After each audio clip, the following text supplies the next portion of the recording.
الحمد لله رب العالمين والصلاة والسلام على أشرف الأنبياء والمرسلين وعلى آله وصحبه أجمعين ومن تبعهم بإحسان إلى يوم الدين. أما بعد فأعوذ بالله السميع العليم من الشيطان الرجيم من همزه ونفخه ونفثه.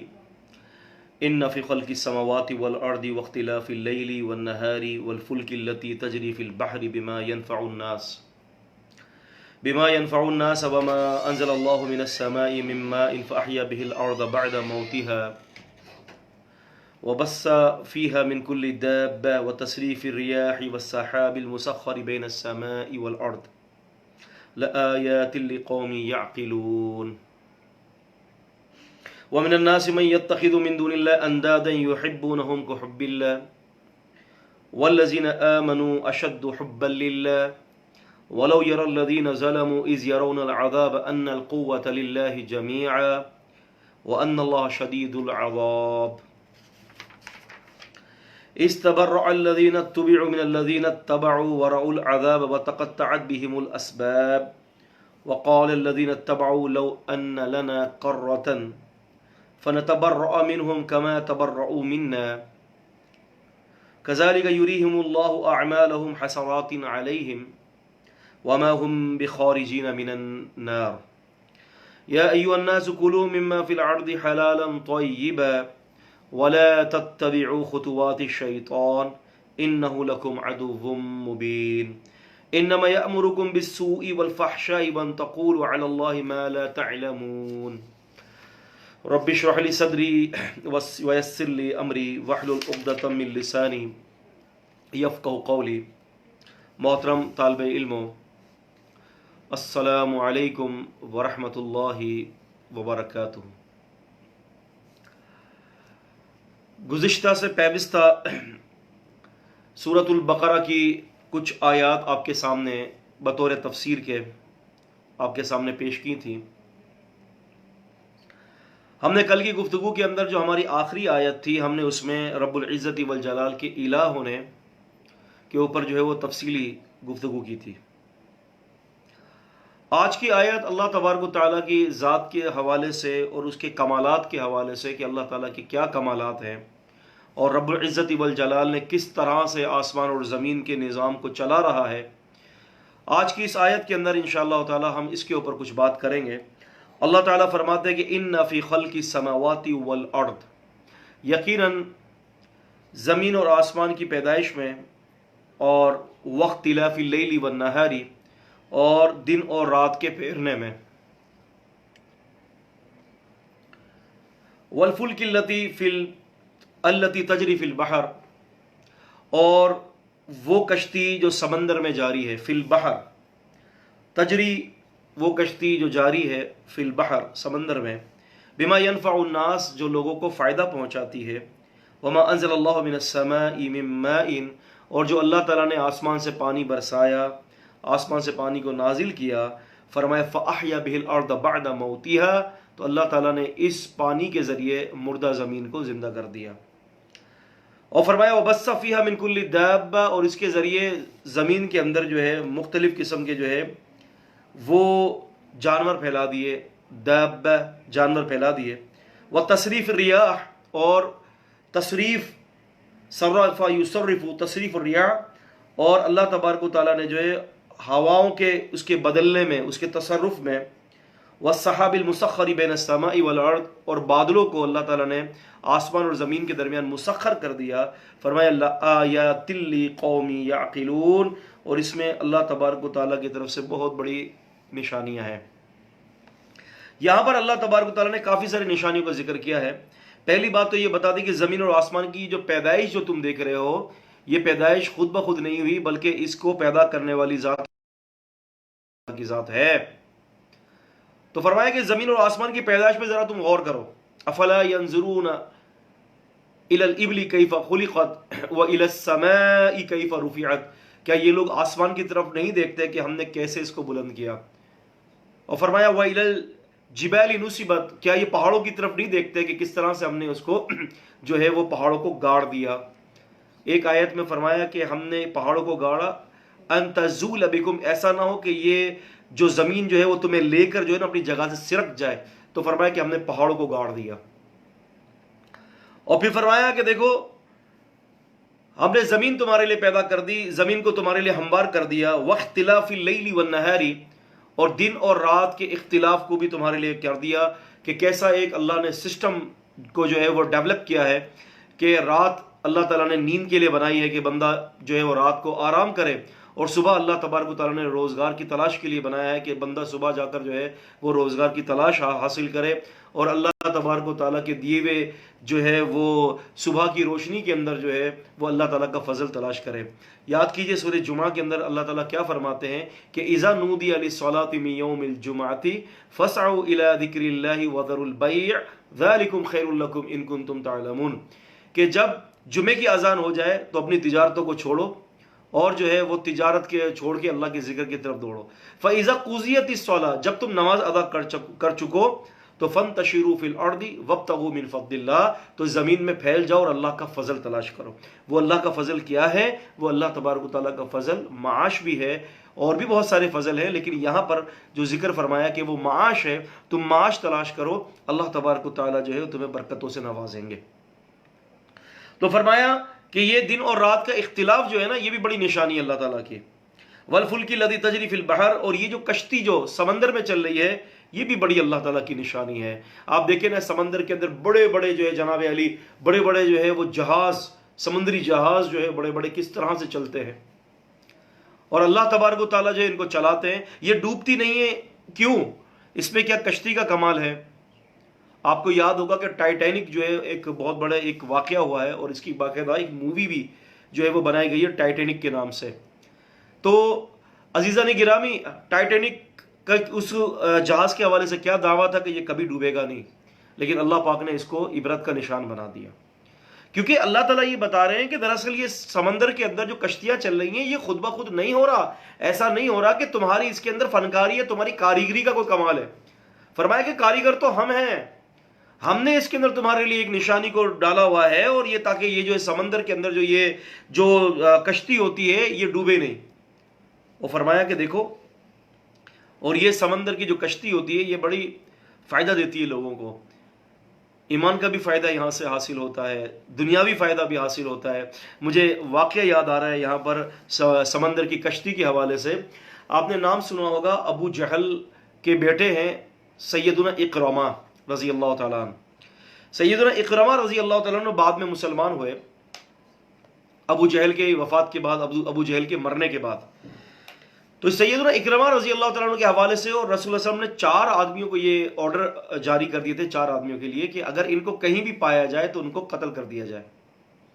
آپ نے فرمایا کہ اگر یہ لوگ جو ہے وہ بیت اللہ کی جو ہے وہ چادر بھی پکڑے کھڑے ہوں گے تو ان کو قتل کر دیا جائے. تو اکرمہ نے کیا کیا، جو بھی مسلمان نہیں ہوئے، انہوں نے کیا کیا کہ جناب علی انہوں نے سمندر کا سفر شروع کر دیا اور وہاں سے بھاگ گئے تاکہ مجھے کوئی قتل نہ کرے. حدیث میں آتا ہے کہ سمندر کے اندر یہ سفر کیا انہوں نے، سمندری جہاز میں بیٹھے تو وہاں پر طوفان آ گیا. اب طوفان کی شدت اتنی زیادہ شدت تھی کہ بڑی پریشانی کے معاملات ہو گئے. تو انہوں نے اکرمہ نے یہ اللہ تعالیٰ سے دعا کی، جو ابھی اس وقت مسلمان نہیں ہوئے تھے، انہوں نے دعا کی، اے اللہ اگر آپ جو ہے حق پر ہیں، آپ کے نبی صلی اللہ علیہ وسلم حق پر ہیں، تو پھر میری کشتی کو جو ہے وہ پار لگا دیں، تو میں جا کر جو ہے نبی کریم صلی اللہ علیہ وسلم کے ہاتھ پر جو ہے وہ بیعت کر لوں گا. اللہ تبارک و تعالیٰ نے جو ہے وہ دعا قبول کر لی، اور وہ جو سمندری جو طوفان آ رہا تھا اللہ تعالیٰ نے اس سمندری طوفان کو روک دیا اور کشتی کنارے پر لگ گئی. اکرمہ سیدھے نبی علیہ السلام کے پاس آتے ہیں اور کہتے ہیں کہ اللہ کے رسول مجھے کلمہ پڑھا دیں. تو اللہ تبارک و تعالیٰ نے اس طرح سے اکرمہ رضی اللہ تعالیٰ عنہ کو جو ہے ان کی حفاظت فرمائی، اور نبی کریم صلی اللہ علیہ وسلم کے ہاتھ پر انہوں نے بیعت کی اور مسلمان ہو گئے. تو کہنے سے مراد یہ ہے کہ یہاں پر جس کشتی کا ذکر ہے اس میں بھی ایک نشانی ہے. آپ نے دیکھا کہ کس طرح سے کشتی میں سوار ہوئے اور سمندری طوفان آیا. تو فرمایا کہ وما انزل اللہ من السماء من ماء، اور آسمان سے جب پانی اللہ تعالیٰ برساتا ہے یہ بھی اللہ تعالیٰ کی ایک بہت بڑی نشانی ہے. اکثر و بیشتر اللہ تبارک تعالیٰ یہ نشانی اپنی بتاتے ہیں. کفار قریش اور کفار مکہ ان کو یہ بات سمجھ میں نہیں آ رہی تھی کہ مرنے کے بعد کیسے دوبارہ جو ہے وہ زندہ ہونا ہے. تو اللہ تبارک تعالیٰ نے فرمایا کہ وَأَحْيَيْنَا بِهِ بَلْدَةً مَيْتًا کذالک الخروج. سورہ قاف میں فرمایا کہ ہم نے اس پانی کے ذریعے مردہ زمین کو دوبارہ زندہ کر دیا. تو فرمایا کہ جس طرح سے ہم نے مردہ زمین کو اس پانی کے ذریعے دوبارہ زندہ کیا، ہم تمہیں بھی دوبارہ اس مٹی سے زندہ کر دیں گے. تو اللہ تبارک و تعالیٰ جو ہے وہ اپنی نشانیاں بتاتے ہیں. اللہ تبارک و تعالیٰ یہاں اپنی نشانی کا ذکر فرما رہے ہیں کہ دیکھو آسمان سے پانی کا برسانا، پھر اس کے ذریعے مردہ زمین کو زندہ کر دینا. ہم نے مردہ زمین کو زندہ کر دیا بعد موتها، اس کے مرنے کے بعد. وَبَثَّ فِيهَا مِن كُلِّ دَابَّةٍ، اور ہم نے اس زمین کے اندر مختلف قسم کے جانور پھیلا دیے.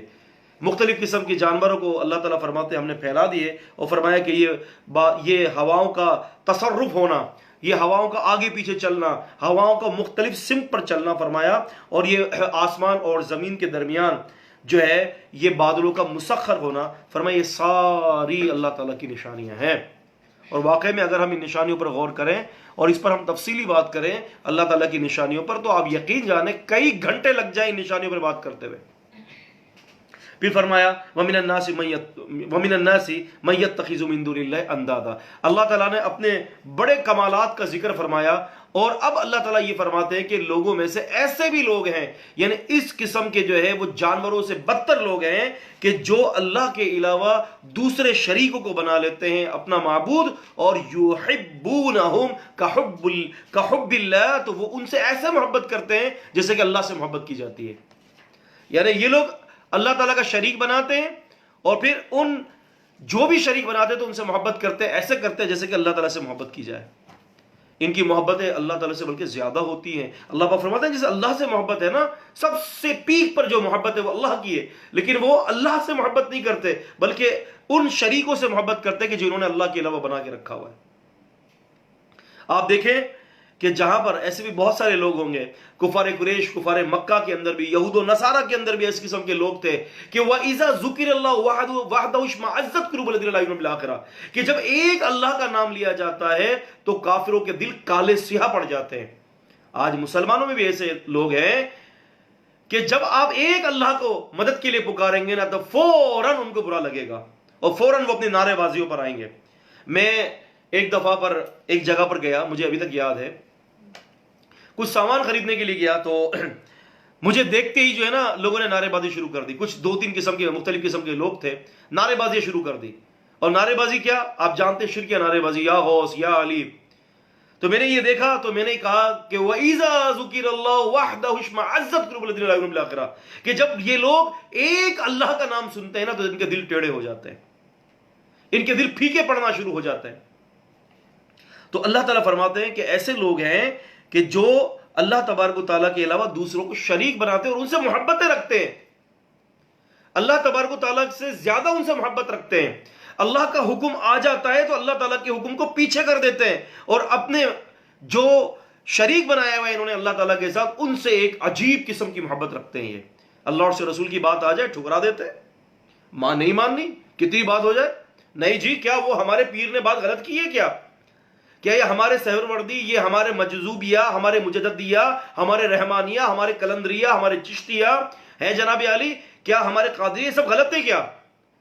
آپ کو یاد ہوگا یہ مدنی چینل پر ایک دفعہ یہ جو الیاس قادری صاحب ہیں جن کو پپا کہتے ہیں، یہ ہماری جو کمیونٹی کے ہی ہیں، ہم یہ بھی ہمارے مہمان ہیں. یہ ایک دفعہ ان سے کسی نے پوچھا کہ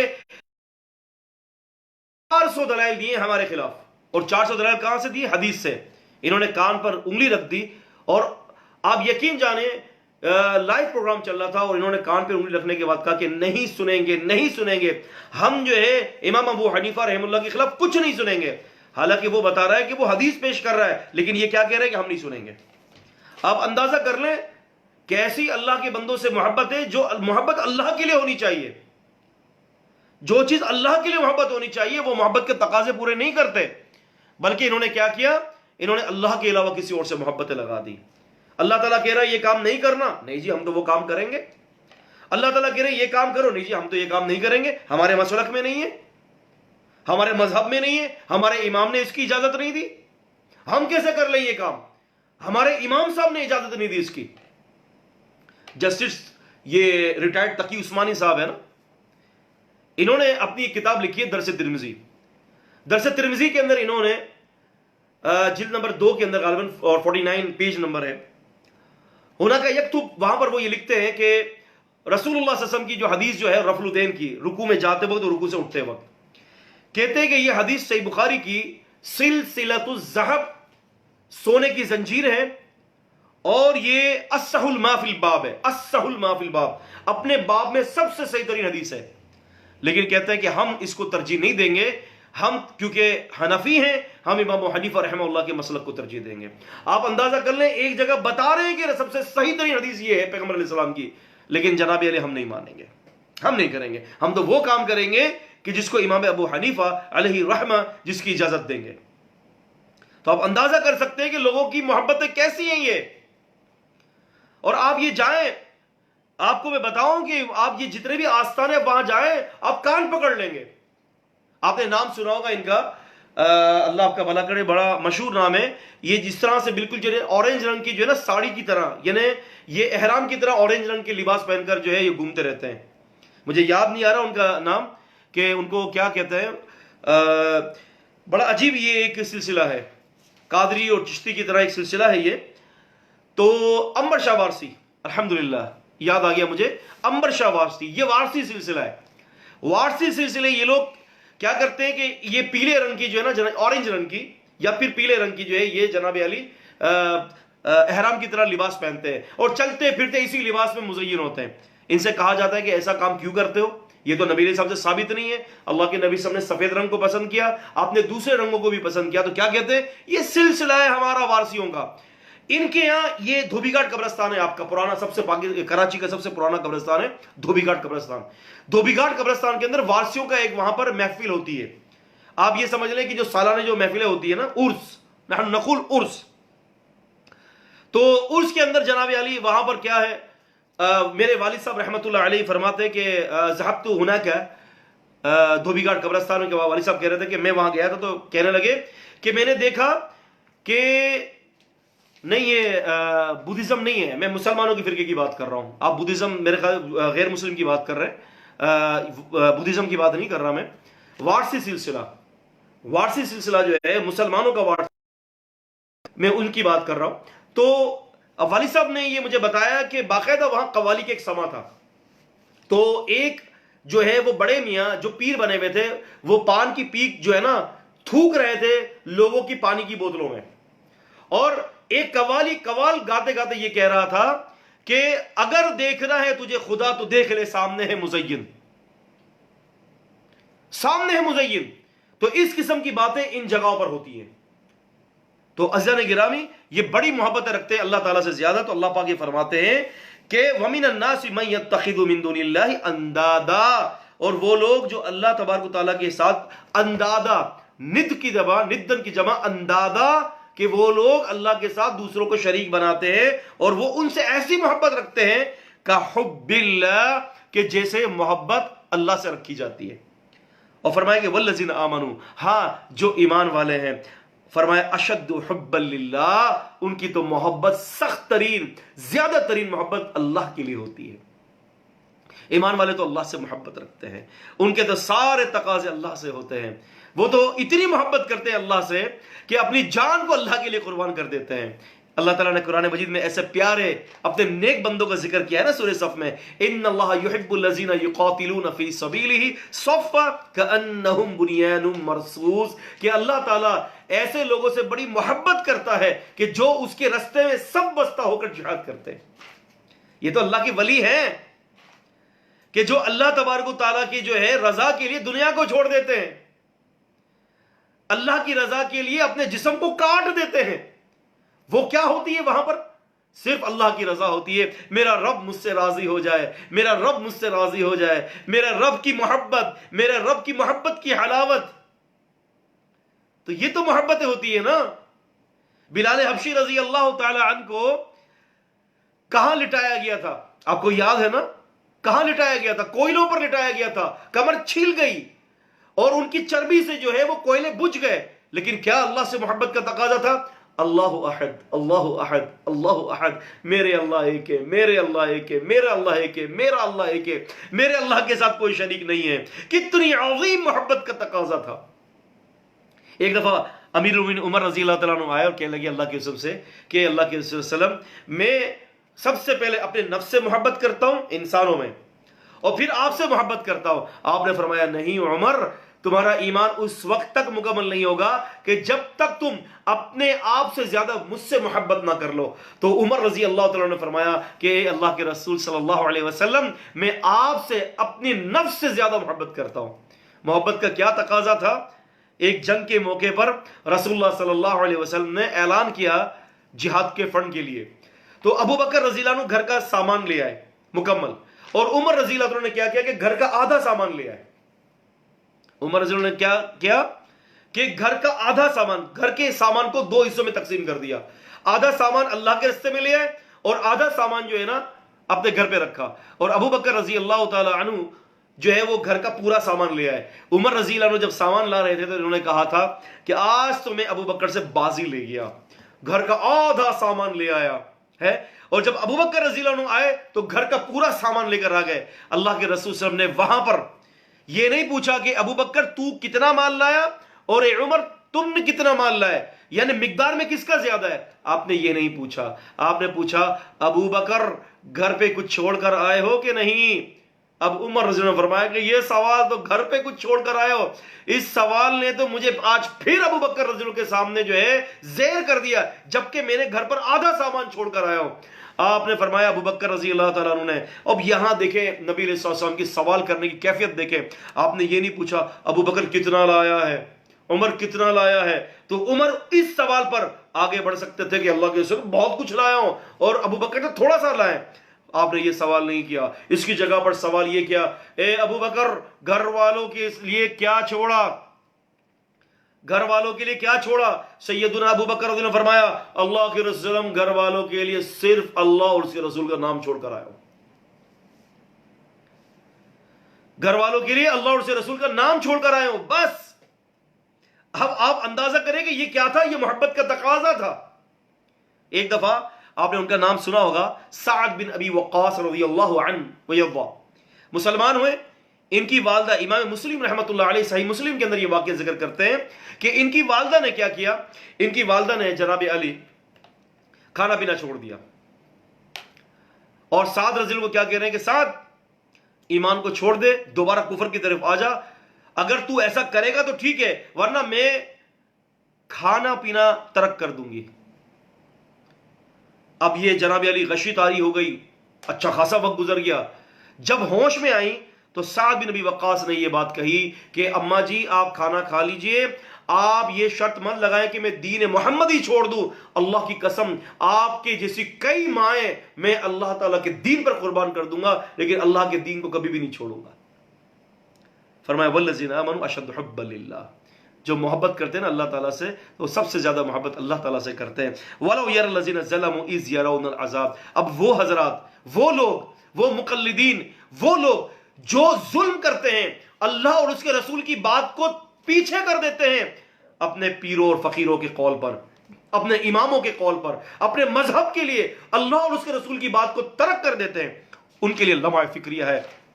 فرمایا وَلَوْ يَرَى الَّذِينَ ظَلَمُوا إِذْ يَرَوْنَ الْعَذَابَ، فرمایا کہ اور جب وہ دیکھیں گے جنہوں نے ظلم کیا، اور جب وہ عذاب کو دیکھیں گے تو فرمایا ان القوت للہ جمیعا، تو یہ بات سمجھ جائیں گے کہ قوت کا تو سارا اختیار اللہ کے پاس ہے، قوت کا تو سارا اختیار اللہ کے پاس ہے، وَأَنَّ اللَّهَ شَدِيدُ الْعَذَابِ، اور اللہ تبارک و تعالیٰ جو ہے سخت عذاب دینے والا ہے۔ یہ کیا؟ جب عذاب کو دیکھیں گے جنہوں نے اللہ کے ساتھ شریک بنائے، جنہوں نے بڑے بڑے قبے مزارات بنا لیے، اللہ تعالیٰ کے علاوہ کسی اور کے نام پر نظر و نیاز کر لی، اللہ کے علاوہ کسی اور کے نام پر طواف کیا۔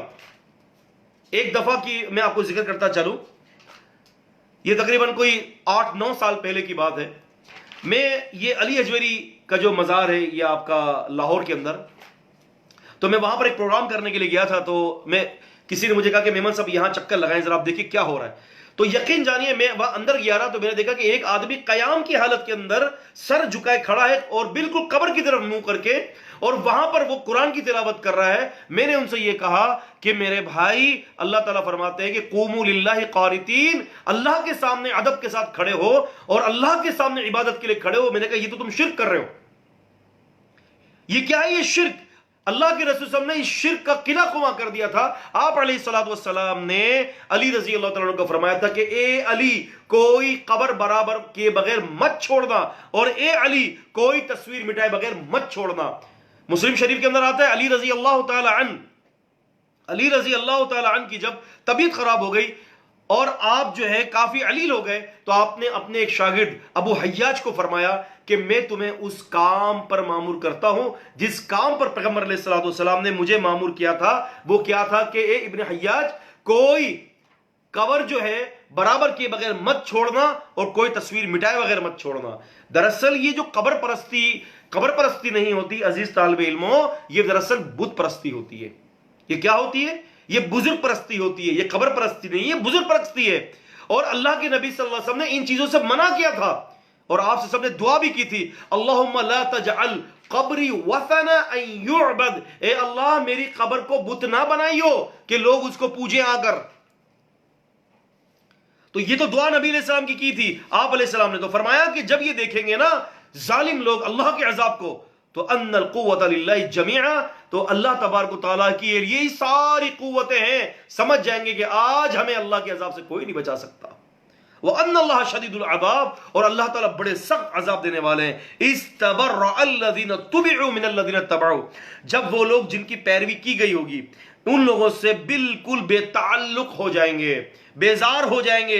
وَرَعُوا الْعَذَابَ، اور وہ جب عذاب کو دیکھیں گے، وَتَقَطَّعَتْ بِهِمُ الْأَسْبَابُ، اور سارے ان کے آپس کے تعلقات منقطع ہو جائیں گے. یہ جو بڑے جو دعوے کرتے تھے نا کہ جناب علی سفارشیں چلیں گی، ہمارے پیر صاحب جھنڈے لے کر آ جائیں گے اور ایک عجیب قسم کی ہٹور بچوں کی صدائیں لگیں گی، فرمایا کہ نہیں، ایسا کچھ بھی نہیں ہوگا. وَتَقَطَّعَتْ بِهِمُ الْأَسْبَابُ، سارے اسباب، ساری رشتہ داریاں، ساری محبتیں ٹوٹ جائیں گی اور ختم ہو جائیں گی. اسی لیے اللہ کے نبی صلی اللہ علیہ وسلم نے فاطمہ رضی اللہ عنہ سے فرمایا تھا کہ اے محمد صلی اللہ علیہ وسلم کی بیٹی فاطمہ اپنے آپ کو جہنم کی آگ سے بچا لے، میں قیامت کے دن تمہارے کام نہیں آؤں گا. یہ کیا تھا؟ یہ اس بات کی طرف توجہ تھی کہ دیکھو ایک اللہ کی عبادت کرو اور اللہ کے ساتھ شریک کسی کو مت کرو، اور کیونکہ قیامت کے دن میں تمہارے کام نہیں آؤں گا. یہ ام المومنین سیدہ عائشہ رضی اللہ عنہا نے بھی بڑی عظیم بات کہی. امی عائشہ رضی اللہ عنہ نے فرمایا کہ مجھے رسول اللہ صلی اللہ علیہ وسلم کے پہلو میں دفن مت کرنا، مجھے اپنی دوسری بہنوں کے ساتھ بقیع کے اندر دفن کرنا. تو لوگوں نے کہا کہ آپ نے ایسی وصیت کیوں کی؟ انہوں نے کہا کہ کیوں کہ مجھے نبی علیہ السلام کی قربت فائدہ نہ دے گی، اگر میرے اعمال اچھے ہوئے تو اللہ تعالیٰ مجھے بقیع سے ہی بخش دے گا. سبحان اللہ. تو فرمایا وَقَالَ الَّذِينَ اتَّبَعُوا لَوْ أَنَّ لَنَا كَرَّةً فَنَتَبَرَّأَ مِنْهُمْ كَمَا تَبَرَّأُوا مِنَّا، اور فرمایا کہ جن لوگوں نے پیروی کی ہوگی وہ کہیں گے ہائے کاش کہ ہمیں دوبارہ زندگی مل جائے تو ہم ان سے بیزار ہو جائیں. کن سے؟ جن کی ہم نے اتباع کی تھی، جن کی ہم نے اللہ اور رسول کے خلاف پیروی کی تھی. جس طرح سے یہ آج ہم سے بیزار ہے ہم بھی ان سے بیزار ہو جائیں. فرمایا کذالک یریہم اللہ اعمالہم حسرات علیہم، اسی طرح سے اللہ تعالیٰ ان کے عملوں کو حسرت کے ساتھ ان کو دکھائے گا، حسرت کے ساتھ ان کو دکھائے گا. اب یہ حسرت ہی ہے نا کہ اب ہم دوبارہ ہمیں دنیا میں بھیج دیا جائے، ہم دنیا میں جانے کے بعد جو ہے نا ان سے برات کا اعلان کریں گے. اب ایسا تو کچھ ہو نہیں سکتا کہ اب تمہیں دوبارہ دنیا میں جانا پڑے. فرمایا وما ہم بخارجین من النار، یہ لوگ کبھی بھی ہو ہی نہیں سکتا کہ جہنم کی آگ سے نکلے، نہیں نکل سکتے یہ. فرمایا یا ایھا الناس، پھر اس کے بعد خورد و نوش کے قانون بتا دیے گئے. یا ایھا الناس، اے لوگو، کلو کھاؤ، مما ان چیزوں میں سے، فی الارض جو زمین میں ہے، حلالا طیبا پاکیزہ کھانا. صرف زمین میں جو چیز ہوتی ہے وہ حلال نہیں ہوتی آپ کے لیے. ایسا نہیں ہے کہ زمین کی ہر چیز آپ کے لیے حلال کر دی گئی، نہیں. فرمایا حلالا طیبا، جو تمہارے لیے پاکیزہ چیزیں جو حلال کر دی گئی ہیں نا وہ زمین کی چیزیں تم کھاؤ. انسانی جو جسم جو ہے اس کے اندر دو چیزیں مرکب ہیں، یاد رکھ لیجئے گا عزیز طالب علموں. انسان کے جسم دو چیزوں پر مرکب ہے، ایک روح اور ایک جسم، ایک باڈی اور ایک اسپرٹ. یہ دو چیزیں جو ہیں انسان کے دو چیزیں جو ہے وہ مرکب ہے. وہ کیا ہے؟ ایک جو روح جو ہے وہ آسمان سے اللہ نے نازل کیا، اور یہ جو جسم جو باڈی جو ہے انسان کی یہ زمینی پیداوار سے اللہ نے پیدا کیا، اس کو مٹی سے پیدا کیا. اب اس باڈی کی غذا اسی مٹی سے بنا دی گئی اور اس روح کی غذا باقاعدہ آسمان سے نازل کی گئی ہے، اور وہ کیا ہے؟ وہ اللہ تبارک و تعالیٰ کا ذکر اور اذکار ہے. تو رب العزت نے فرمایا یا ایھا الناس، اے لوگو، کلو کھاؤ، مما فی الارض حلالا طیبا، جو کچھ زمین کے اندر پاکیزہ چیزیں ہیں تم اس کو کھاؤ، ولا تتبعوا خطوات الشیطان، اور دیکھو شیطان کے قدموں کی اتباع مت کرنا، انہ لکم عدو مبین، وہ تمہارا کھلا دشمن ہے۔ تم شیطان کو اپنا دشمن مانو، آپس میں ایک دوسرے کے ساتھ دشمنیاں مت کرو، اصل تمہارا دشمن جو ہے وہ کون ہے؟ وہ شیطان ہے، اور اس کو اپنا دشمن مانو، فاتخذوہ عدوا، بس اگر تمہیں دشمن کسی کو بنانا ہے تو فرمایا شیطان کو تم اپنا دشمن بناؤ۔ انما یأمرکم بالسوء والفحشاء، دراصل بات یہ انما، یہ لفظ کے اندر یہاں پر انما کلمہ حصر کے لیے استعمال ہوتا ہے عزیز طالب علموں، فرمایا کہ بات یہ ہے، اس کے سوا کوئی اور بات نہیں ہے۔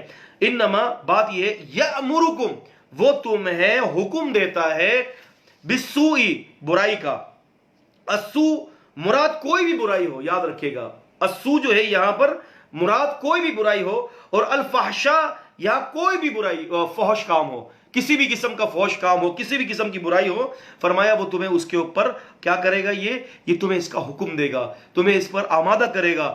ہاں تمہیں باقاعدہ فحش اور برائی کے لیے آمادہ کرے گا، لیکن اگر تم نکاح کا ارادہ کرو گے تو تمہارے پیروں کے اندر سے زمین نکال دے گا، یہ پیروں کے نیچے سے، تمہارے ذہنوں میں یہ سوچ پیدا کرے گا تم کہاں سے روٹی لاؤ گے اس کے لیے، تمہارا جو ہے نوکری چل نہیں رہی، تمہارے کام چل نہیں رہے، اور تم کس طرح سے جو ہے وہ بیوی بچوں کا پیٹ پالو گے۔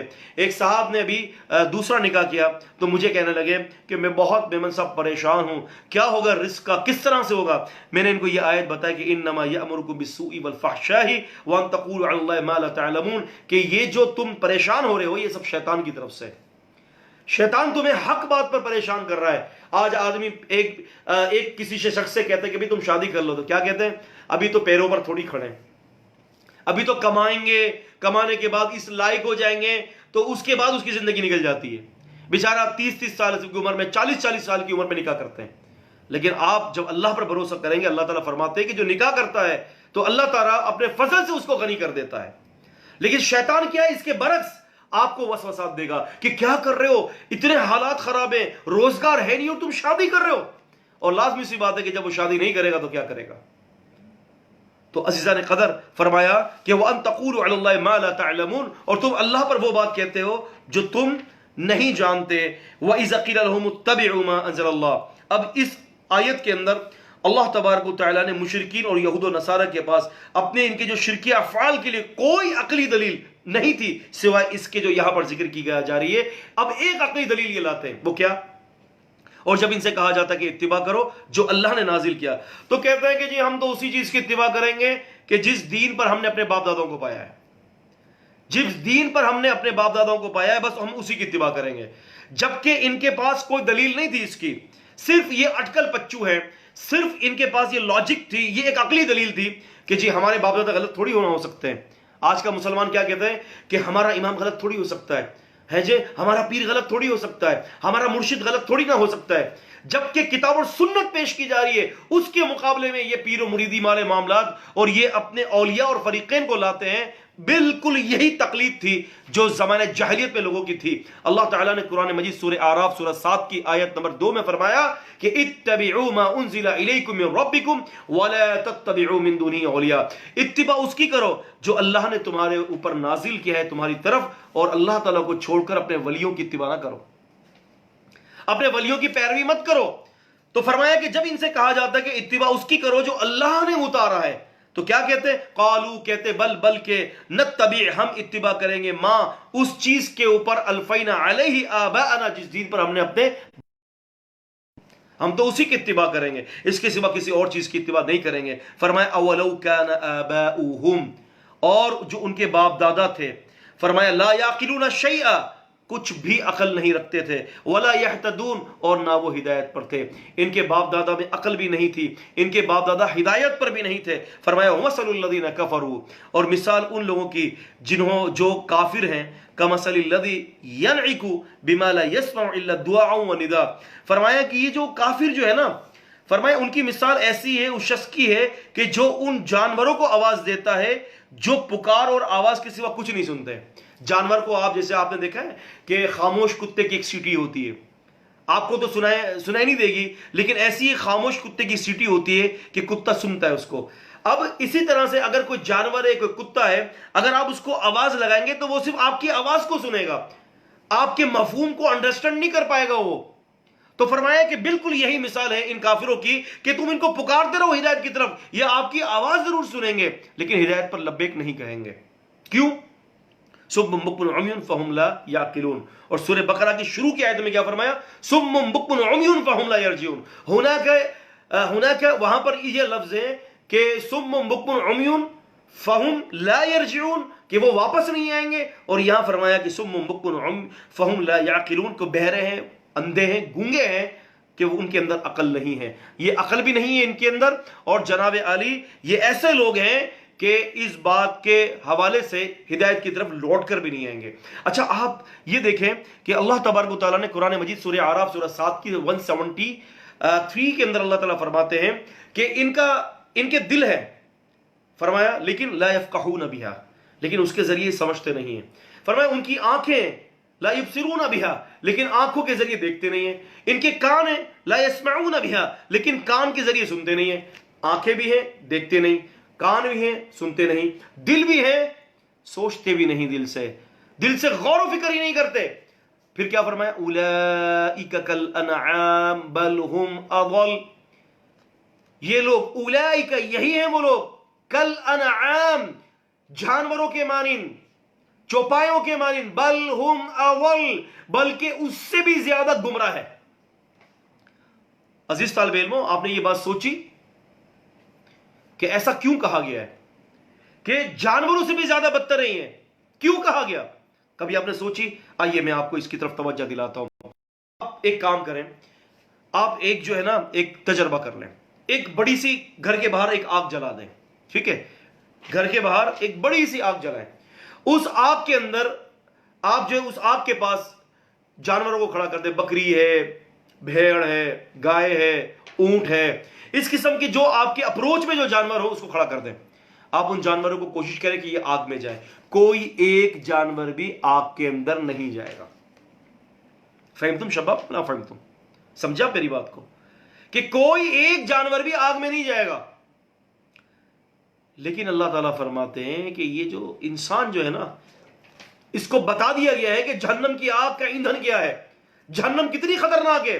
یہ جانور آگ میں نہیں جاتا لیکن یہ انسان آگ کے اندر کودتا چلا جا رہا ہے. پیغمبر کائنات نبی کریم صلی اللہ علیہ وسلم نے فرمایا کہ تم لوگ جہنم کی آگ کے اندر جا رہے ہو، اور میں تمہیں پیچھے سے پکڑ رہا ہوں، میں تمہیں روک رہا ہوں، لیکن تم ہو جو جہنم کے اندر داخل ہوتے چلے جا رہے ہو. تو فرمایا اولئک کالانعام، انسان جانوروں سے بھی بدتر ہے. جانور آگ میں نہیں کودتا لیکن انسان اس سے زیادہ اپنی عقل رکھنے کے باوجود بھی جہنم کی آگ کے اندر جا رہا ہے، جہنم کی گہرائیوں کے اندر جا رہا ہے. کیوں؟ کہ اس کے اندر اتنی عقل ہے لیکن اس کے باوجود بھی ہدایت کو چھوڑ کر وہ اندھا بہرا اور بھوکا ہو گیا ہے. فرمایا یا ایھا الذین آمنوا، اے وہ لوگ جو ایمان لائے، کلو کھاؤ من طیبات، پاکیزہ چیزوں میں سے. دیکھو فرمایا پہلے یہ حکم دیا گیا کہ زمین کی حلال اور طیب چیزیں کھاؤ، اور اب یہ فرمایا کہ اے ایمان والو آپ نے کیا کرنا ہے کہ پاکیزہ چیزوں میں سے کھاؤ جو ہم نے تمہیں رزق عطا کیا ہے، ان میں سے آپ پاکیزہ چیزوں میں سے کھائیں. اور فرمایا کہ وشکروا للہ، اور شکر کرو اللہ کا، اللہ کا شکر کرو. ان کنتم ایاہ تعبدون، اگر تم اللہ تبارک و تعالیٰ کی ہی عبادت کرنے والے ہو تو شکر اللہ تعالیٰ کا کرو، جس نے تمہیں کھلایا اور جس نے تمہیں پلایا. حدیث میں آتا ہے نا کہ جو بندہ کھانا کھاتا ہے اور اس کے بعد اللہ کا شکر ادا کرتا ہے، اللہ تبارک و تعالیٰ کی نعمت کا شکر ادا کرتا ہے اور سارا کریڈٹ اللہ کی طرف دیتا ہے کہ مجھے میرے رب نے کھلایا پلایا، اللہ پاک اس سے راضی ہوتے ہیں، اس کو معاف کر دیتے ہیں. اپنی طرف نسبت نہیں کرتا کہ یہ میں نے کیا ہے، میں نے اتنی محنت سے کمایا ہے، نہیں، اللہ کی طرف نسبت کر دی. تو فرمایا کہ تم کیا کرو کہ اللہ کا شکر ادا کرو اگر تم اسی کی خاص عبادت کرنے والے ہو. اور فرمایا انما، بات یہ ہے، حرام کر دیا گیا، علیکم تم پر، المیتۃ مردار. اب عزیز طالب علموں یہاں سے کچھ باتیں ہم نے سمجھنی ہے، اس کو تھوڑا سا آپ نے جو ہے نا غور کرنا ہے اور توجہ دینی ہے. یہاں پر کچھ باتیں آپ کے لیے سمجھنے کے لیے ہیں. یہاں اللہ تعالیٰ فرماتے ہیں رب العزت والجلال کہ انما حرم علیکم المیتۃ، ہم نے تمہارے اوپر مردار کو حرام کر دیا. ٹھیک ہے، حرم یحرم تحریم، یہ باب تفعیل ہے، حرام کیا ہوا شے، حرام کی ہوئی شے. تو فرمایا کہ ہم نے تمہارے اوپر حرام کر دیا المیتۃ، مردار کو، والدم، بہتے ہوئے خون کو، ولحم الخنزیر، اور سور کا گوشت، فلیش آف سوائن. اور فرمایا وما اہل بہ لغیر اللہ، اور ہر وہ جانور، ہر وہ چیز، ہر وہ جانور جو اللہ کے علاوہ کسی اور کے نام پر پکاری گئی، اللہ کے علاوہ کسی اور کے نام پر ذبح کی گئی. فرمایا کہ ہم نے وہ چیزیں تمہارے اوپر حرام کر دی ہیں. قرآن مجید کی یہ آیت قرآن مجید میں ہی بالکل اسی مفہوم کے ساتھ 3 اور جگہوں پر ہے. یعنی ٹوٹل یہ 4 جگہوں پر ان 4 چیزوں کو حرام کیا گیا. اس کا ذکر سورہ بقرہ سورہ نمبر 2 آیت نمبر 172 میں، اور اسی طرح سے سورہ مائدہ سورہ 5 کی آیت نمبر 3 کے اندر ہے، سورہ انعام سورہ نمبر 6 کی 145، اور سورہ نحل سورہ نمبر 16 کی 115. یہ 4 مقامات پر اللہ تعالیٰ نے اسی ایک ہی مفہوم کو لیا اور فرمایا کہ ہم نے تمہارے اوپر حرام کر دیا المیتہ، مردار. مردار چیز کیا ہوتی ہے کہ آپ کو کوئی جانور مرا ہوا ملا، آپ نے اپنے ہاتھوں سے اس کو اللہ کا نام لے کر ذبح نہیں کیا، وہ مردار ہے، آپ اس کو کھا نہیں سکتے. رسول اللہ صلی اللہ علیہ وسلم فرماتے ہیں کہ سمندر کا مردار حلال ہے. سمندر کی مچھلی ہے، سمندر کا جو مردار ہے، جو سمندر کے اندر رہتا ہے وہ جانور، یعنی وہ پانی کا جانور ہے، تو نبی پاک صلی اللہ علیہ وسلم فرماتے ہیں کہ وہ آپ کے لیے حلال کر دیا گیا ہے. پھر فرمایا کہ المیتہ. یہاں سے میں ایک نقطہ یہ بھی بتاتا چلوں کہ منکرین حدیث جو ہے، جو حدیث کو نہیں مانتے، وہ اس آیت کو کہتے ہیں کہ مردار حرام ہے. تو ہم ان سے پوچھتے ہیں کہ مچھلی مردار کیوں کھاتے ہو جبکہ اللہ پاک نے مطلق طور پر مردار کو حرام کر دیا. اور فرمایا والدم، اور خون بھی تمہارے اوپر حرام کر دیا. خون کون سا؟ جو بہتا ہوا خون ہے. جب آپ جانور کو ذبح کرتے ہیں اور جو اس کی رگوں سے جو بہتا ہوا خون نکلتا ہے، تو فرمایا کہ ہم نے وہ بھی تمہارے اوپر جو ہے وہ ہم نے حرام کر دیا ہے. اور فرمایا ولحم الخنزیری، اور سور کا گوشت بھی ہم نے تمہارے اوپر حرام کر دیا ہے. اب سور کا گوشت سے مراد کیا ہے کہ صرف سور کا گوشت حرام نہیں ہے بلکہ مکمل سور ہی حرام ہے. گوشت کا ذکر اس لیے کیا گیا ہے کہ زیادہ تر جو چیز کھانے کی ہوتی ہے وہ گوشت ہوتا ہے. جب گوشت حرام ہے تو پھر ساری چیزیں خود بخود حرام ہو گئی. اور ہر وہ چیز جو جناب علی اللہ کے علاوہ کسی اور کے نام پر ذبح کی گئی. اب یہاں پر مردار سے چیز جو ہے وہ کیا کیا چیزیں ہیں مردار کے اندر کہ وہ حرام کر دی گئی. جو گلا گھٹ کر جو جانور مر گیا، اور اسی طرح سے جس کو چوٹ لگی ہے وہ جانور، اور اسی طرح سے جو گر کر مر جائے وہ جانور، یہ سارے اس کے اندر داخل ہیں.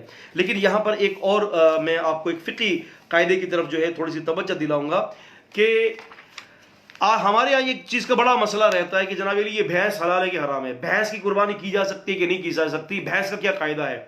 تو یاد رکھیں عزیزان گرامی کہ بھینس جو ہے نا، اور یہ جو جانور ہوتے ہیں، یہ جانور دراصل اس لیے یہ حلال نہیں ہے کہ یہ کسی حلال جانوروں سے مشابہ رکھتے ہیں، بلکہ ان کے لیے ایک الگ قانون ہے. پیغمبر علیہ السلام فرماتے ہیں ان رسول اللہ صلی اللہ علیہ وسلم قال، آپ صلی اللہ نے فرمایا کہ کل ذی ناب من السباع، آپ نے فرمایا کہ ہر کچلی والا جانور تمہارے اوپر حرام کر دیا گیا ہے. ہر کچلی والا جانور. اب عزیز طالب علم، یہ کچلی کیا ہے؟ تو یاد رکھیں کہ کچلی والا جانور اس کو کہتے ہیں کہ آپ نے کچھ جانور ایسے ہیں جیسے کہ مثال کے طور پر چیتا ہے، شیر ہے، ریچھ ہے، بلی ہے، کتا ہے. اس طرح سے آپ ان کچلی والے جانور کو دیکھیں گے، ان کے سائڈ کے جو 2 دانت ہوتے ہیں وہ پوائنٹر ہوتے ہیں، بڑے لمبے نکلے ہوئے ہوتے ہیں. اس کو کچلی کہتے ہیں. جو کچلی والا جانور ہے نبی پاک صلی اللہ علیہ وسلم فرماتے ہیں کہ یہ حرام ہے. اور آپ نے فرمایا کہ ہر وہ پرندہ جو اپنے پنجے سے شکار کرتا ہے وہ بھی حرام ہے. تو اب آپ تھوڑا سا غور یہ کر لیں کہ بھینس کو جب آپ دیکھیں گے تو اس کے سارے دانت سپاٹ ہیں. بھینس جو ہے وہ سارے دانت سپاٹ ہیں. تو اس قانون کے تحت جو نبی پاک صلی اللہ علیہ وسلم نے قانون کا ذکر فرمایا ہے، اس قانون کے تحت جو ہے یہ چیز کیا ہے؟ بھینس حلال ہے. تو لہٰذا اللہ تبارک و تعالیٰ فرماتے ہیں کہ ہم نے تمہارے اوپر مردار کو حرام کر دیا، اور ہر وہ چیز جو اللہ کے علاوہ کسی اور کے نام پر ذبح کی گئی. ایک دفعہ نبی علیہ السلام کو دعوت دی گئی، تو آپ علیہ السلام کو، نبوت سے پہلے کی بات ہے، آپ علیہ السلام کو دعوت دی گئی، تو آپ صلی اللہ علیہ وسلم نے وہاں دیکھا کہ وہ جانور ذبح جو کیا ہوا تھا وہ شرک کے آستانوں میں ذبح کیا گیا تھا. تو اللہ کے نبی صلی اللہ علیہ وسلم نے منع کر دیا کہ میں شرک کے کھانا نہیں کھاتا، میں وہ کھانا نہیں کھاتا کہ جس پہ اللہ کے علاوہ کسی اور کا نام لیا جائے، میں وہ کھانا نہیں کھاتا. اللہ کے نبی صلی اللہ علیہ وسلم نے سختی سے منع کر دیا. تو اس سے پتہ چلتا ہے کہ ہر وہ کھانا جس پر اللہ کے علاوہ کسی اور کا نام لیا گیا ہوگا وہ آپ کے لیے حرام ہے. تو فرمایا کہ وما اہل بغیر اللہ، اور وہ چیز جو اللہ کے علاوہ کسی اور کے نام پر ذبح کیا گیا وہ بھی حرام ہے. فمن استر، فرمایا ہاں جو لاچار ہو جائے، غیر باغی، باغی نہ ہو، ولا عادی، اور عادی بھی نہ ہو، فلا اسم علیہ، اس پر کوئی گناہ نہیں ہے. فار ایگزامپل آپ ایک سفر پر گئے، سفر پر کھانے پینے کی چیزیں ساری ختم ہو گئی ہیں، سفر پر کھانے پینے کی ساری چیزیں ختم ہو گئی ہیں، اور قریب ہے کہ آپ موت کی گھاٹ میں اتر جائیں، تو آپ نے جناب علی کوئی حرام چیز دیکھا، تو اللہ تعالیٰ آپ کو اجازت دے رہے ہیں کہ آپ اس جانور کو جو ہے وہ ذبح کریں بسم اللہ پڑھ کر، اور آپ اس کو کھا لیں. حالانکہ یہ حرام جانور حلال نہیں ہوگا، لیکن آپ کے لیے یہ فلیکسیبلٹیز پرووائڈ کر دی گئی کہ جان کو بچانا فرض قرار دیا اللہ تبارک و تعالیٰ نے. تو اسی لیے اللہ پاک نے یہ حلال جانوروں کے اندر آپ ان حرام جانوروں سے آپ کھا سکتے ہیں اپنی جان کو بچانے کے لیے. فرمایا ان الذین یکتمون ما انزل اللہ من الکتاب، بے شک وہ لوگ جو کتاب سے چھپاتے ہیں. یہاں پر علماء یہود کے حوالے سے یہاں پر اس کا ذکر کیا گیا ہے کہ بے شک جو لوگ یکتبون، کتم یکتمو، جو لوگ چھپاتے ہیں، ما انزل اللہ من الکتاب، جو ہم نے کتاب سے نازل کیا ہے کتاب میں، ویشترون بہ ثمنا قلیلا، اور جو اپنے پیٹ میں جہنم کی آگ بھرتے ہیں. اللہ تعالیٰ فرماتے ہیں کہ جن لوگوں نے کیا کیا کہ چھپاتے ہیں اللہ کی کتاب سے، اللہ تعالیٰ کے احکامات کو چھپا دیتے ہیں اور اللہ تعالیٰ کی آیات کو بیچ دیتے ہیں، فرمایا کہ یہ وہ لوگ ہیں جو اپنے پیٹوں میں جہنم کی آگ بھرتے ہیں. تھوڑا سا منافع لے کر اللہ کی آیات کو بیچ دیا، اللہ تعالیٰ کے احکامات کو بیچ دیا، احکامات کو چھپا لیا. فرمایا کہ یہ لوگ اپنے پیٹ کے اندر جہنم کی آگ بھرتے ہیں. ولا یکلمہم اللہ یوم القیامہ، اللہ تبارک و تعالیٰ ان سے کلام بھی نہیں کرے گا قیامت کے دن. ولا یزکیہم، اور نہ ان کو پاک کرے گا، ان کی پاکیزگی والی زندگی بھی نہیں ہوگی قیامت کے بعد کی. ان کو ہمیشہ جہنم کی آگ میں رہنا پڑے گا، یہ جہنم کی آگ میں جلتے رہیں گے. فرمایا کلما نضجت جلودہم بدلنا جلودا غیرہا لیذوقوا العذاب، ایک کھال ان کی جلے گی جہنم کی آگ میں، ہم دوسری کھال پہنا دیں گے تاکہ یہ جہنم کی آگ کا مزہ چکھیں. فرمایا کہ ایک کھال جلے گی دوسری پہنا دیں گے ہم، اور ایک ایک دن کے اندر، آخرت کا ایک ایک دن کے اندر 6,000 دفعہ ان کی کھالوں کو جھلسا دیا جائے گا. چیختے رہیں گے، پکارتے رہیں گے، کوئی سنوائی نہیں ہوگی، 40 سال تک تو کوئی سنوائی نہیں ہوگی ان کی. فرمایا کہ وَلَهُمْ عَذَابٌ عَلِيمٌ، اور ان کے لیے درد دینے والا عذاب ہے. اولئک الذین اشتروا الضلالۃ بالہدی، فرمایا کہ یہی وہ لوگ ہیں کہ جنہوں نے ہدایت کے بدلے گمراہی کو خرید لیا، ہدایت کو بیچ دیا، گمراہی کو خرید لیا. والعذاب بالمغفرہ، اور مغفرت کے بدلے عذاب کو حاصل کر لیا، عذاب کو لے لیا. فرمایا فما اصبرهم علی النار، فرمایا یہ کیسے جہنم کی آگ پر یہ صبر کریں گے، ہو ہی نہیں سکتا کہ یہ جہنم کی آگ پر صبر کریں. یوم کان مقدارہ 50,000 سنہ مما تعدون، قیامت کا دن تمہارے 50,000 سال کے برابر وہ ایک دن ہوگا. فرمایا کہ جھلسا دیا جائے گا ان کو، تھوڑ کا درخت کھلایا جائے گا، جو بڑے بڑے کانٹے دار ہوں گے وہ ان کے حلق میں جائیں گے اور پھنس جائیں گے، اور کھولتا ہوا پانی ان کو پلایا جائے گا، اور وہ سارے پیٹ کے فضلے کے ذریعے سارا پیٹ کے سامان جتنے بھی سب باہر آ جائیں گے، چیختے رہیں گے، چلاتے رہیں گے، کوئی سنوائی نہیں ہوگی. کیوں؟ ذالک بأن نزل الکتاب بالحق، فرمایا کہ اللہ نے کتاب کو حق کے ساتھ اتارا. وَإِنَّ الَّذِينَ اخْتَلَفُوا فِي الْكِتَابِ لَفِي شِقَاقٍ بَعِيدٍ، اور یہ لوگ کتاب کے اندر بہت ہی زیادہ مخالفت میں پڑے رہے، کتاب کی مخالفت کرتے رہے، دین اسلام کے حوالے سے شک میں پڑے رہے. فرمایا لیس البر ان تولوا وجوہکم، فرمایا کہ صرف نیکی یہی نہیں ہے. آپ ترجمہ دیکھیں، یہ لکھا ہوگا کہ نیکی یہ نہیں ہے، مراد یہ نہیں ہے کہ نیکی یہی نہیں ہے، صرف یہی نیکی نہیں ہے کہ ان یہ کہ تولوا وجوہکم قبل المشرق والمغرب، کہ تم اپنے چہرے کو مشرق اور مغرب کی طرف پھیر لو. فرمایا ولکن البر، لیکن نیکی یہ بھی ہے کہ من آمن باللہ والیوم الآخر، جو اللہ پر ایمان لائے اور یوم آخرت پر ایمان لائے، والملائکہ فرشتوں پر ایمان لائے، والکتاب کتابوں پر ایمان لائے، والنبیین اور نبیوں پر ایمان لائے. فرمایا کہ نیکی یہ ہے کہ پہلے تم اپنی ایمانیات کو مکمل کرو، اللہ پر ایمان لاؤ اور اس کے فرشتوں پر ایمان لاؤ، قیامت پر ایمان لاؤ، فرشتوں پر ایمان لاؤ، کتابوں پر ایمان لاؤ، نبیوں پر ایمان لاؤ. فرمایا نیکی کی بنیاد یہ ہے کہ تمہارا ایمان مکمل ہونا چاہیے. وَأَتَى الْمَالَ عَلَى حُبِّهِ، اور فرمایا کہ تم مال دو، مال کو خرچ کرو محبت کے باوجود، علی حبہ، محبت میں. اللہ کی رضا کے لیے مال کو خرچ کرو. ذوی القربہ قریبی رشتہ داروں کو، والیتامى والمساکین اور یہ یتیم اور جو مسکین ہوتے ہیں ان پر خرچ کرو. اللہ تبارک و تعالیٰ قریبی رشتہ داروں پر مال خرچ کرنے میں بڑے راضی ہوتے ہیں. ایک آیت قرآن مجید کی نازل ہوئی سورۃ آل عمران کی، فرمایا اللہ تعالیٰ نے کہ لن تنالوا البر حتى تنفقوا مما تحبون، کہ تم نیکی تک نہیں پہنچ سکتے یہاں تک کہ اپنے پسندیدہ مالوں میں خرچ نہ کر لو. جب یہ آیت نازل ہوئی تو سیدنا طلحہ رضی اللہ تعالیٰ عنہ نبی علیہ السلام کے پاس آئے، کہنے کہ اللہ کی قسم میرا ایک بہت بڑا باغ ہے، بیرحا کا ایک باغ ہے، اور میں قرآن مجید کی یہ آیت نے کہا کہ تم نیکی تک نہیں پہنچ سکتے کہ جب تک کہ اپنے پسندیدہ مالوں میں خرچ نہ کرو. تو اے اللہ کے رسول صلی اللہ علیہ وسلم، میرا یہ بہت بڑا عظیم باغ ہے، میں اس کو اللہ کے رستے میں دیتا ہوں. اللہ کے رسول صلی اللہ علیہ وسلم نے فرمایا، اللہ کے نبی صلی اللہ علیہ وسلم سے پوچھا کہ اللہ کی قسم میں اس کو کہاں خرچ کروں؟ آپ نے فرمایا اپنے قریبی رشتہ داروں میں، اپنے قریبی رشتہ داروں میں اس کو خرچ کر دو. تو فرمایا کہ تم مال کو اپنی محبت میں خرچ کرو، جو قریبی رشتہ دار ہیں، جو یتیم ہیں ان کو دو، والمساکین اور جو مسکین ہیں ان کو دو، وابن السبیل اور جو مسافر کے بیٹے ہیں، یعنی جو مسافر ہیں، جو سفر کے بیٹے ہیں، یعنی جو مسافر ہیں ان پر بھی مال کو خرچ کرو. والسائلین اور سوال کرنے والوں کو بھی دو. وفی الرقاب اور گردنیں بھی آزاد کرواؤ، اللہ کے نام پر جو ہے گردنوں کو آزاد کیا کروایا کرو. وَأَقَامَ الصَّلَاةَ، یا گردنیں آزاد کرنے سے یہاں ایک نقطہ سمجھ لیں کہ شریعت کا مزاج یہ نہیں ہے کہ غلام بنایا جائے، بلکہ شریعت کا مزاج یہ کہ غلام کو آزاد کیا جائے. یہ غلامی کا جو مسئلہ ہے نا، شریعت کا مزاج یہ ہے کہ غلامی ختم ہونی چاہیے. تو فرمایا کہ تم کیا کرو کہ تم رقاب، تم جناب علی گردنوں کو آزاد کرواؤ. اور قرآن و حدیثی بیان کے اندر کتنے سارے ایسے جو ہے وہ کفارے ہیں کہ اللہ تبارک و تعالیٰ نے جو ہے ان کفاروں کے حوالے سے جو ہے گردنوں کو آزاد کرنے کا حکم دیا کہ تم گردنیں آزاد کرو، تم اللہ کی رضا کے لیے جو ہے نا غلاموں کو آزاد کرو. تو شریعت نے اس کو اوپر بڑی توجہ دی ہے.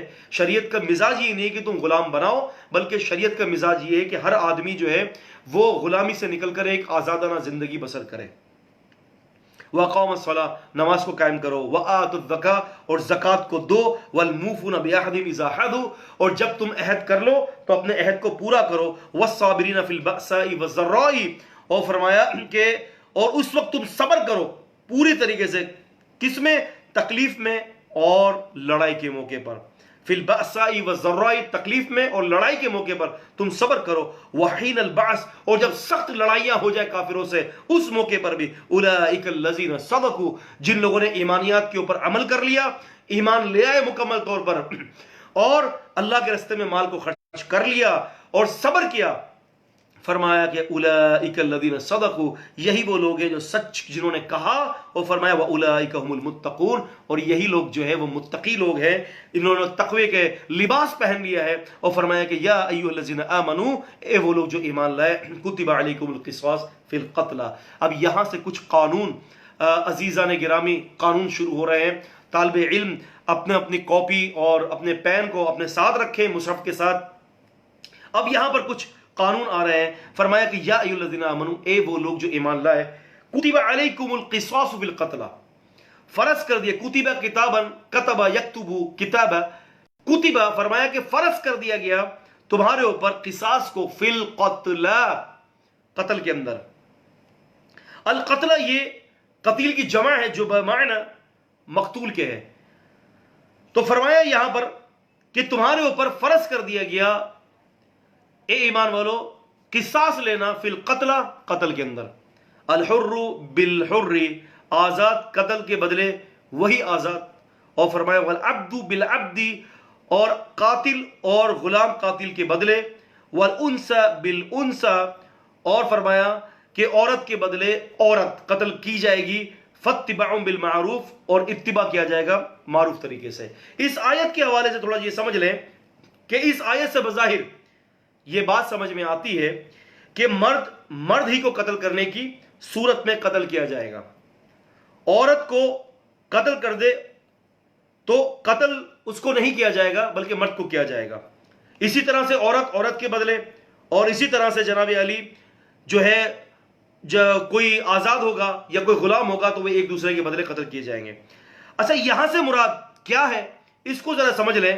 زمانہ جاہلیت میں ایسا ہوتا تھا کہ اگر مثال کے طور پر کسی آزاد نے یا کوئی طاقتور آدمی نے کسی کو قتل کر دیا، تو اب ہوا یہ کہ اس کے پاس مال بھی ہوتا اور طاقت بھی ہوتی، تو وہ کیا کرتا کہ اپنی جگہ پر کسی اور عورت کو یا کسی غلام کو کھڑا کر دیتا کہ تم میری جگہ پر قتل ہوگے اور میں تمہارے پورے خاندان کا کفیل ہوں گا.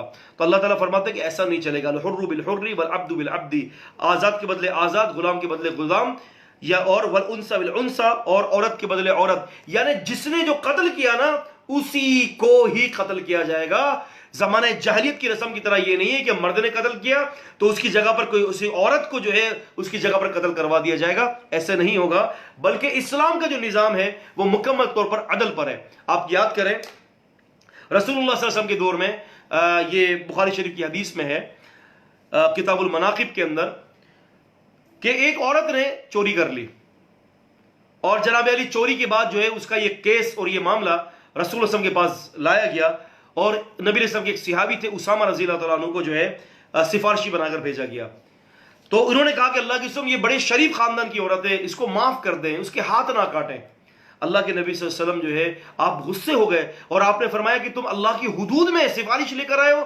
آپ نے فرمایا کہ اللہ کی قسم اس کی جگہ پر محمد صلی اللہ علیہ وسلم کی بیٹی فاطمہ بھی اگر چوری کر لیتی تو میں ان کے ہاتھ بھی کاٹ دیتا، میں اس کے ہاتھ بھی کاٹ دیتا. اگر وہ بھی چوری کر لی ایسا نہیں ہو سکتا، لیکن اگر وہ کر لیتی تو اللہ کا قانون سب کے لیے برابر ہے. تو یہاں پر عزیزان قدر اللہ تبارک و تعالیٰ نے اسلام کے اندر ایک مساوات کا ذکر کیا ہے. اسلام کے اندر جو برابری ہے، اسلام کے اندر جو قانون جو ہے جو سب کے لیے یکساں ہے، چاہے بڑا ہو کہ چاہے چھوٹا ہو، سب کے لیے یکساں ہے. اور یہ بھی میں بتاتا چلوں کہ اسلام کی یہ خوبی ہے کہ یہ پھیلا کیسے ہے. یہ اسلام دراصل اپنے بہترین مساواتی قانون کی وجہ سے پھیلا ہے. یہ کافروں کا ایک بہت بڑا شوشہ ہے. کافر حضرات یہ کہتے ہیں کہ اسلام جو ہے وہ تلوار کے زور پر پھیلا ہے. میں کہتا ہوں کہ اسلام تلوار کے زور پر نہیں پھیلا. تلوار کو وہاں استعمال کیا گیا ہے کہ جہاں تلوار کو چلانے کی ضرورت تھی، لیکن حقیقت کے اندر اسلام جو ہے وہ اپنی دعوت اور اپنی قانونی امتیاز، مساوات اور انصاف کے ذریعے کا یہ دین اسلام پھیلا ہے. اس کی کئی ساری مثالیں ہیں اور حدیثوں کے اندر کئی ساری اس کی مثالیں ہیں. انشاءاللہ تعالی ہم اس حوالے سے کل جو ہے وہ سیر تبصرہ انشاءاللہ ہم اس پر بات کریں گے کہ اسلام اپنے مساوات کے ذریعے کیسے پھیلا، اسلام کس طرح سے آگے بڑھا ہے. انشاءاللہ اس کی کئی سارے مثالیں ہیں کہ معاشرتی نظام میں مساوات، اور اقتصادی نظام کے اندر مساوات، اور خون لینے کے معاملات میں مساوات، اور جو ہے وہ بدلہ لینے میں مساوات. اسلام کا ہر نظام بہترین مساوات پر قائم ہے. اور اسلام کس طرح سے پھیلا انشاءاللہ تعالی کل ہم اپنی اس بات کو آگے بڑھائیں گے، اور اس آیت سے ہم کنٹینیو کریں گے کہ اسلام جو ہے تلوار کے زور پر نہیں پھیلا، بلکہ اسلام جو ہے وہ اپنے قانون کی اور اپنی خوبصورتی کی وجہ سے پوری دنیا کے اندر یہ اسلام پھیلا ہے. الحمدللہ ہم نے کئی سارے آیتیں آج بھی پڑھی ہیں. آئیے ہمارا ٹائم مکمل ہو گیا ہے تفسیر کا، اب ہم چلتے ہیں سوال و جواب کی طرف. تو آپ کے اگر کوئی سوالات ہیں تو آپ سوالات مجھ سے کر سکتے ہیں.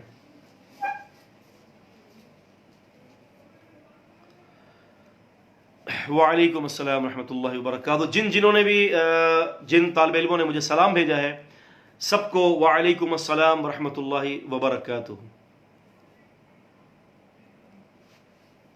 جس سوالات کا سیشن شروع ہو رہا ہے، آپ کا کوئی بھی سوال ہو آپ سوال کر سکتے ہیں.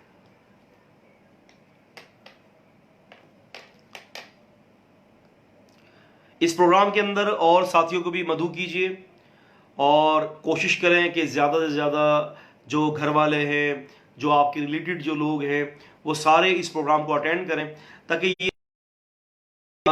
ہمیں جو اللہ نے موقع دیا ہے ہم اس موقع سے فائدہ حاصل کریں. یہ بھی ایک اللہ تعالیٰ کی نعمت ہے کہ ہم جو ہے یہاں پر گھر بیٹھے دین اسلام کو سیکھ رہے ہیں، قرآن کو سیکھ رہے ہیں، اور یہ تو بڑا عظیم منہج ہے. جی کوئی سوال ہو تو آپ سوال کر سکتے ہیں.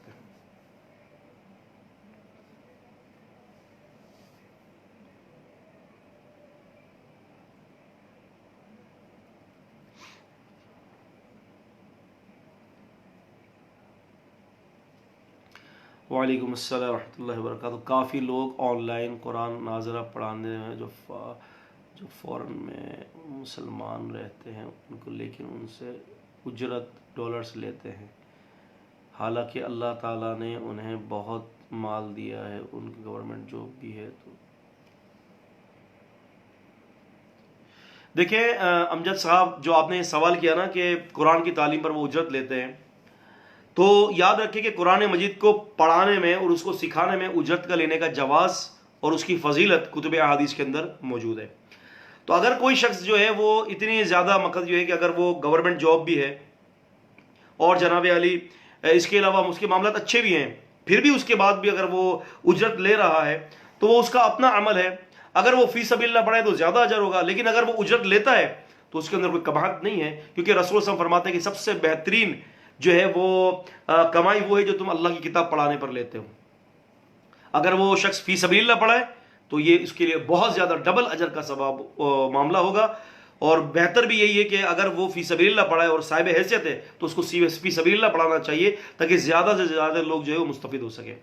وعلیکم السلام ورحمۃ اللہ وبرکاتہ. ترک صلاۃ ہمیشہ کے لیے جہنم میں ہوگا، کافر ہے؟ جی، ترک صلاۃ جس نے کر لیا، نماز کو چھوڑ دیا، تو وہ شخص مرتد ہے، کیونکہ پہلے مسلمان تھا، اب یہ اس نے ترک صلاۃ کی وجہ سے اسلام کو چھوڑ دیا ہے، اب وہ مرتد ہے، وہ ہمیشہ جہنمی ہے، مخلد فی النار ہے، ہمیشہ ہمیشہ جہنم میں رہے گا اور اس کے لیے معافی نامہ نہیں ہے.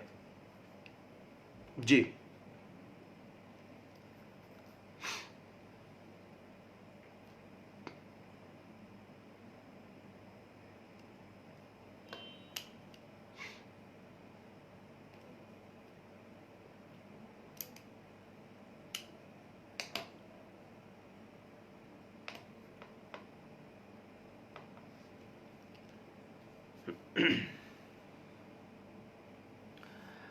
وعلیکم السلام ورحمۃ اللہ وبرکاتہ. اگر عورت صرف گھر میں رہے،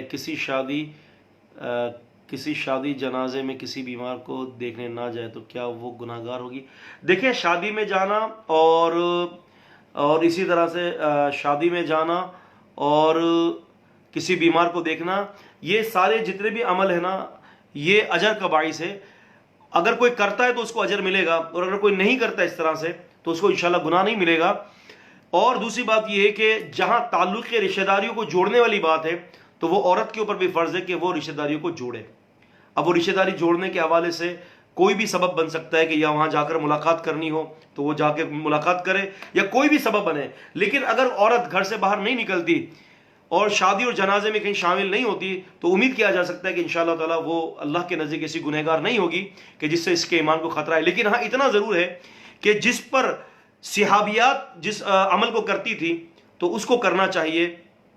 اگر کوئی بیمار ہو گیا قریبی تو اگر وہ جائے گی تو اس کے لیے اجر ہے، اور اگر نہیں جائے گی تو انشاءاللہ اس کے اوپر گناہ نہیں ہے کوئی. واللہ اعلم. اچھا، غسل جنابت میں وضو سے پہلے بسم اللہ پڑھنے چاہیے کیا؟ جبکہ غسل کے طریقے میں بسم اللہ کا ذکر نہیں ہے. نماز کے لیے وضو سے پہلے بسم اللہ تو لازمی ہے. دیکھیں، وضو سے پہلے بسم اللہ بعض طرق، بلکہ اس کے حوالے سے کافی سارے طرق ہیں، اگرچہ کہ اس طرق کے اندر سارے مقال موجود ہے، مقال سے خالی نہیں ہے، لیکن یہ ساری مجموعی طرق ملا کر جو ہے علماء فرماتے ہیں کہ یہ حسن لی غیری ہی یہ حدیث ہے. ٹھیک ہے، تو آپ جب غسل خانے میں جائیں گے تو آپ بسم اللہ پڑھیں گے وضو سے پہلے. آپ غسل خانے میں جب جا رہے ہیں تو آپ بسم اللہ پڑھ کر جائیں. ٹھیک ہے، آپ بسم اللہ پڑھ کے جائیں. ایک تو بیت الخلاء کی دعا ہے اللہم انی اعوذ بک من الخبث والخبائث، تو آپ شامل کر لیں بسم اللہ ہی اللہم انی اعوذ بک من الخبث والخبائث. تو بسم اللہ غسل جنابت سے پہلے پڑھنی چاہیے. غسل کیونکہ اس کے اندر وضو بھی ہوتا ہے تو بسم اللہ پڑھنا جو ہے وہ مستحب عمل ہے. جی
جی شیخ عاصم، کوئی سوال ہو تو آپ بھیج دیں مجھے.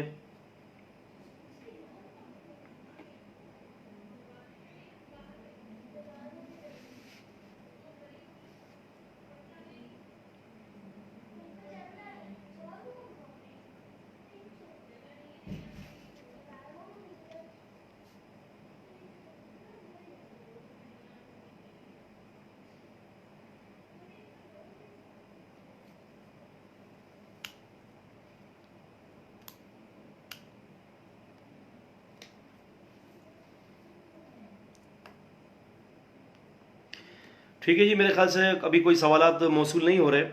جزاکم اللہ خیرہ فی الدنیا والآخرہ. اللہ تعالیٰ ہمارا یہاں جمع ہونا قبول کرے اور اس کلاس کے لیے سارے طالب علم جو ہے وہ محنت کریں. دیکھیں یہ کلاس اللہ کی رضا کے لیے فی سبیل اللہ آپ کو پڑھائی جا رہی ہے. ایک اس میں آپ نے مستقل مزاجی کا معاملہ کرنا ہے اور کوشش کرنی ہے کہ ہر ایک جو پڑھنے کے لیے آ رہا ہے وہ اپنے ساتھ کسی ایک دوسرے کو ضرور لائے. کیونکہ دیکھیں اس تبلیغ کو اور اس دعوت کو ہم نے بہت جو ہے وہ آگے تک پھیلانا ہے، تاکہ یہ کہ یہ ہمارا الحمدللہ کوشش یہی ہے کہ اللہ تعالیٰ کی توفیق سے یہ ہمارا سورہ بقرہ مکمل ہو جائے. خصوصاً جو میری زیادہ تر جو توجہ ہے وہ یہ ہے کہ سیقول کا پارہ مکمل ہونا چاہیے. اس میں بہت سارے قوانین ہیں. تو آپ سارے ساتھیوں سے میری گزارش ہے کہ اس کو آگے تک دعوت کو پہنچائیں.